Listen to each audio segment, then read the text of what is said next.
ketika era Presiden ke-7, Letjen Kunto di posisi sebagai staf ahli. Kemudian ketika Presiden ke-8 menjadi Pangko Wilhan I. Lalu sekarang kenapa tiba-tiba menjadi staf khusus Kasat? Kepentingan siapa? TB Hasanuddin langsung menuduh bahwa ini kepentingan Presiden ke-7 masuk lagi ke tubuh Panglima TNI karena penggantinya adalah mantan ajudan dari Presiden ke-7. Apa pendapat Abang?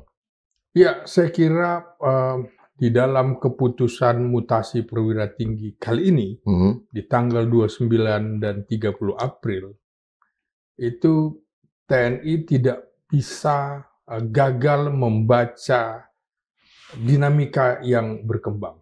Jadi, atmosfer sosial politik kita tidak mampu dibaca. Harusnya ada telaah intelijen misalnya. Bagaimana kalau keputusan ini dikeluarkan saat ini? Jadi kegagalan membaca atmosfer situasi nasional ini yang kurang dari Mabes TNI. Sehingga keputusan Panglima TNI menjadi kontraproduktif. Bahkan publik menilainya ini sebuah keputusan kontroversi. Seperti sebuah armada, seperti sebuah kapal perang, Bang. Iya. Itu kan bukan nahkoda. Iya. Ada nahkodanya adalah Pak Presiden Prabowo Subianto, tapi ada jangan-jangan ada super nahkoda. Apa benar tuduhan yang diberikan oleh TB Hasanuddin bahwa pengaruh dari Presiden ke-7 Joko Widodo itu sangat signifikan terhadap perubahan ini?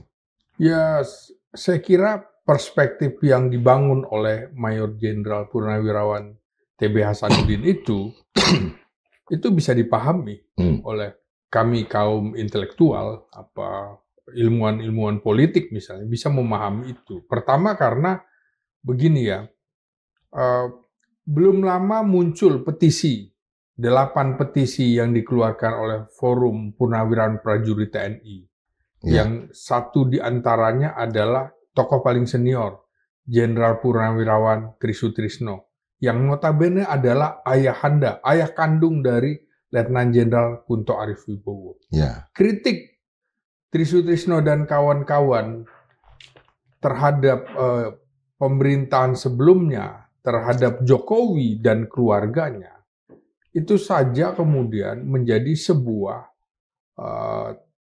trompet, seperti trompet perang yang ditiupkan oleh 300-an purnawirawan, 200-an perwira tinggi dan 90-an kolonel. Nah, begitu ada mutasi terhadap Kunto Arifwibowo, ada kejanggalan. Kejanggalannya adalah dimutasi menjadi staf khusus Kepala Staf Angkatan Darat. Beda halnya kalau dimutasi, misalnya ya, menjadi Komandan Kodiklat Angkatan Darat. Pembatalan SK mutasi Letjen Kunto Arifwibowo dalam waktu kurang dari 24 jam bukan cuma kejadian biasa. Ini jadi sinyal kuat bahwa ada tarik-menarik kekuasaan di tubuh TNI yang tak bisa diabaikan. Mutasi yang awalnya menurunkannya ke posisi staf khusus KSAD yang dianggap non-job, lalu tiba-tiba dibatalkan, seolah menunjukkan ada tekanan balik dari pihak yang lebih kuat atau keberatan dari internal.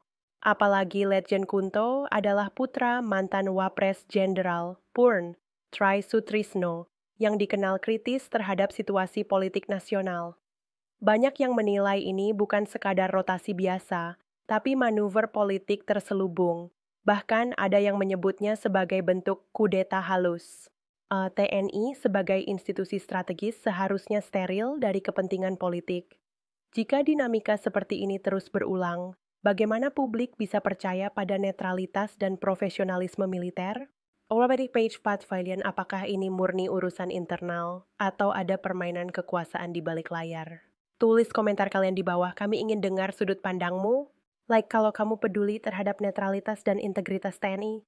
Subscribe agar tidak ketinggalan update terbaru soal isu-isu nasional.